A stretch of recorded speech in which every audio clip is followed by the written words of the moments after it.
Hello বন্ধুরা, আজকে আমি তোমাদের কাছে ছানার ডালনার রেসিপি শেয়ার করব। এখানে 500 গ্রাম দুধে ছানা নিয়ে নিয়েছি। এখন আমি এই ছানার মধ্যে লঙ্কা গুঁড়ো আর লবণ মিশিয়ে ভালো করে মেখে নেব। ভিডিওটা ভালো লাগলে নিশ্চয়ই তোমরা একটা সাবস্ক্রাইব করতে ভুলবে না। এছাড়া পাশে যে বেল আইকন বা বেল বাটন আছে সেটা প্রেস করলে আমার অন্যান্য রেসিপিগুলো দেখতে পেয়ে যাবে। ছানার ডালনার জন্য আমি এখানে মটরশুঁটি নিয়েছি। এছাড়া আমি নিরামিষ করছি বলে এখানে আদা আর জিরে গুঁড়ো দিয়ে তৈরি করব। ভালো করে মাখা হয়ে গেছে, এরপরে বড়া তৈরি করে নিচ্ছি। এখানে আলুগুলো ভাজতে বসিয়ে দিয়েছি। আজকে আমি কিন্তু আলু দিয়ে তৈরি করব। এখানে বড়াগুলো তৈরি হয়ে গেছে, এরপরে ভেজে নেব। দেখো ছানার বড়াগুলো ভাজতে বসিয়ে দিয়েছি, এক পিঠ করে হয়ে গেছে, উল্টে দিলাম। ছানার বড়াগুলো ভাজা হয়ে গেছে। এরপরে এই তেলের মধ্যে আমি জিরে ফোড়ন দিয়ে দিচ্ছি আর তেজপাতা ফোড়ন দিয়ে দিচ্ছি। দিয়ে ফোড়নটা একটু ভেজে নিচ্ছি। ফোড়ন ভাজা হয়ে গেছে, এরপরে টমেটো কুচনো দিয়ে দিলাম। দিয়ে ভালো করে টমেটোটা একটু নেড়ে ছেড়ে লবণ দিয়ে দিচ্ছি। লবণ দিয়ে দিলে কিন্তু টমেটোটা অনেক তাড়াতাড়ি করে নরম হয়ে যাবে।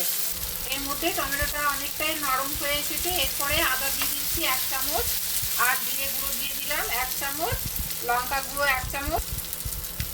জল দিয়ে দিলাম অল্প করে, মশলাটা কষে নেব অল্প করে জল দিয়ে। মশলা কষতে কষতে আমি এখানে আলুগুলো দিয়ে দিলাম। আলুগুলো আর একটু নরম হবে, ভাজা অবস্থায় আছে।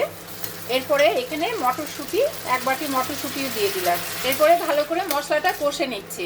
অল্প করে মিষ্টি দিচ্ছি, দিয়ে আবার ভালো করে কষে নিয়ে জল দিয়ে দিচ্ছি। অল্প করে জল দিয়ে ঢাকা দিয়ে রাখবো 2-3 মিনিট।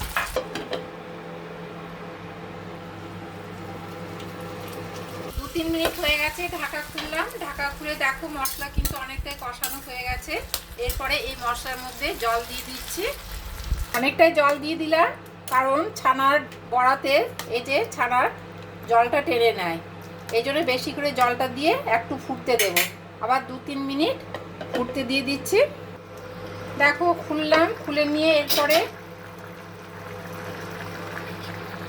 ঝোল ফুটে উঠেছে। এরপরে একে ছানাগুলো দিয়ে দেব। এই ঝোলের মধ্যে দিয়ে দিচ্ছি।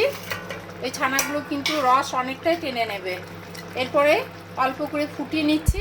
ফুটে উঠেছে, এরপরে এখানে আমি 1/2 চামচ ঘি দিয়ে দিচ্ছি আর কসুরি মেথি দিয়ে ভালো করে একটু, এই যে কসুরি মেথি হাতে ঘষে নিয়েছি, হাতে না ঘষলে কিন্তু গন্ধটা আসবে না, তাই কসুরি মেথি দিয়ে একটু অল্প করে নাড়াচাড়া করে দিলাম। দিয়ে আবার 2-3 সেকেন্ড ঢাকা দিয়ে রাখলাম। 2-3 সেকেন্ড এখানে ঢাকা দিয়ে রেখেছিলাম এই কারণে, যেহেতু কসুরি মেথি আর ঘিয়ের গন্ধটা চারপাশে ছড়িয়ে আসবে রান্নার মধ্যে। কমপ্লিট হয়ে গেছে। ভিডিওটা তোমাদের কাছে কেমন লেগেছে, ভালো লাগলে নিশ্চয়ই একটা সাবস্ক্রাইব করতে ভুলবে না।